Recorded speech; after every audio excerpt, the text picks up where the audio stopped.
To get started, I have an 11 by 15 inch rectangle cake pan, which I've lined with parchment paper, and I'm going to fill with marble cake batter. I bake this for about 25 minutes until the cake is golden brown or a toothpick inserted in the center comes out clean. Once the cake is completely cooled, I remove it from the cake pan and I trim off the dome top so that it has a flat surface. From this rectangle, I'm going to cut two 7-inch squares, and with the cake scraps, I'm going to cut two small 3-inch squares for a smaller cake that we're going to be adding on top. And I drizzle this with a dark simple syrup, which I make using equal parts of brown sugar and water. Then I fill my cake with a delicious cookies and cream buttercream, which is just vanilla buttercream with crushed Oreos inside. Once I fill the cake, I pipe a border around the edge of the cake, and then I'm going to fill the inside of the cake with mini Oreos and mini Chips Ahoy cookies. And I add the second square cake on top. With the cake scraps that were left over, I cut out two 3-inch squares, and I'm going to fill these with the buttercream, and these are going to be a small cake on top of the 7-inch square. Once my cakes are completely set, I'm going to grab a knife and I'm going to carve the sides of the cake so that they're nice, even sides. Then I'm going to cover my cakes in a delicious caramel buttercream.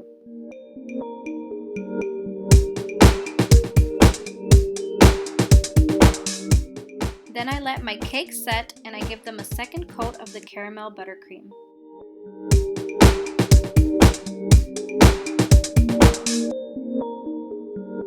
Here I have all the shades of fondant that I'm going to be using for the bottom layer of the cake.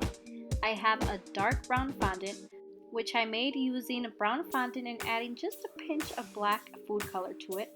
I have regular brown fondant, and I have an ivory colored fondant.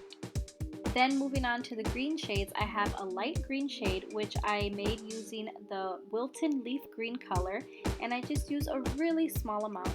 To make it darker, I used a little bit more, and to make the darkest, I used even more.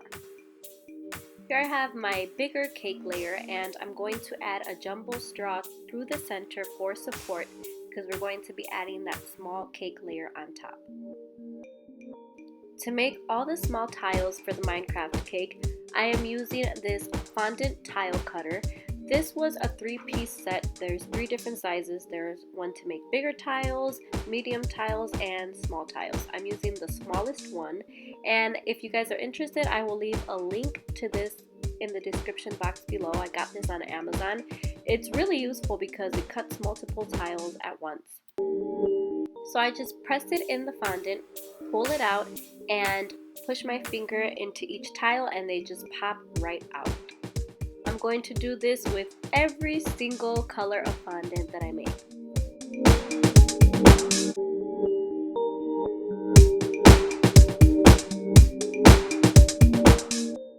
I'm going to start with the bottom of the cake, and for the bottom of the cake, I'm using the brown shade tiles.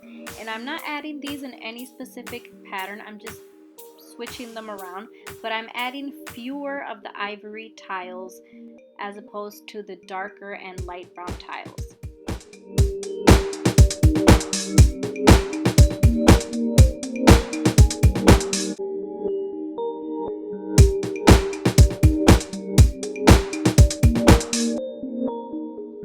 Now I'm going to start adding the green tiles on top of the cake.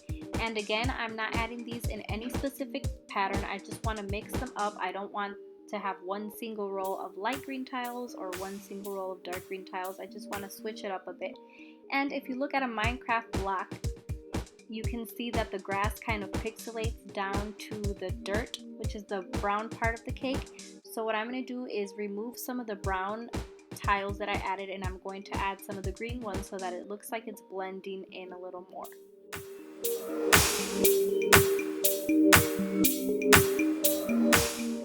Once I get to the top of the cake, you'll see that I added some brown tiles on top.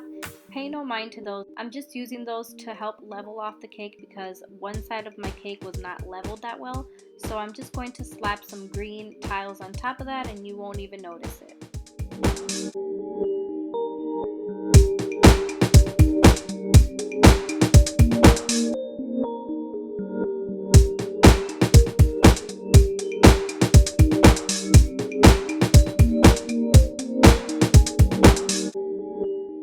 Now for the smaller cake, I have some red fondant because I'm going to make this small square a TNT block. And so I've just rolled out a strip of fondant that is the exact height of this cake, and I'm going to wrap this around the sides of the cake. That is the easiest way to cover a square cake.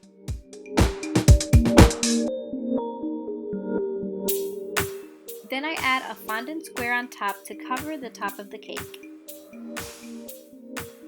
With a sharp fondant tool, I'm just going to create some incisions onto the TNT to make it look like the individual dynamite on there. So I'm just doing 2 incisions horizontally and 2 incisions vertically, which is going to leave us with a total of 9 dynamites.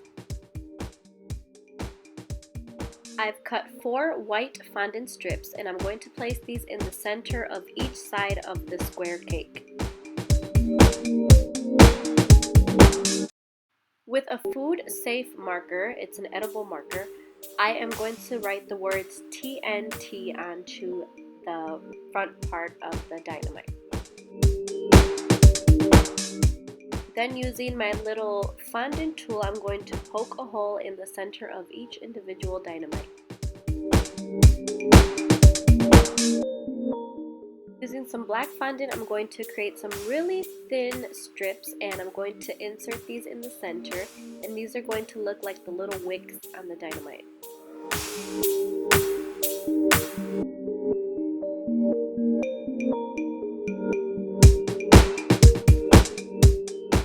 Now I'm going to insert a wooden dowel through the center of the straw that I inserted in the cake.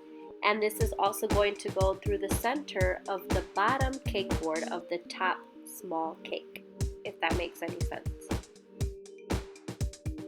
Looking at the cake, I'm really not happy with the way the words TNT look on there, so I decided to scratch that and make the letters out of fondant instead.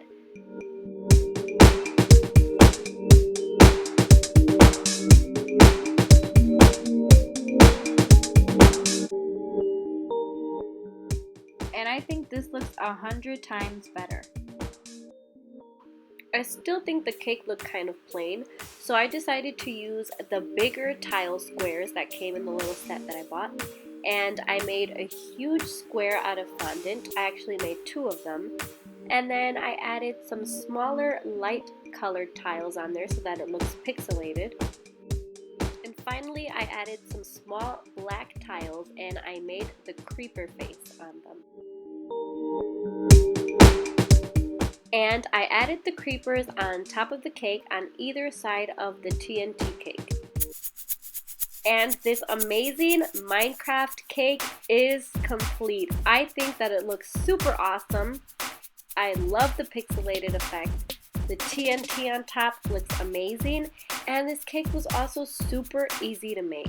I hope that you guys enjoyed this tutorial. If you did, give it a big thumbs up, share it, and don't forget to subscribe. Bye bye!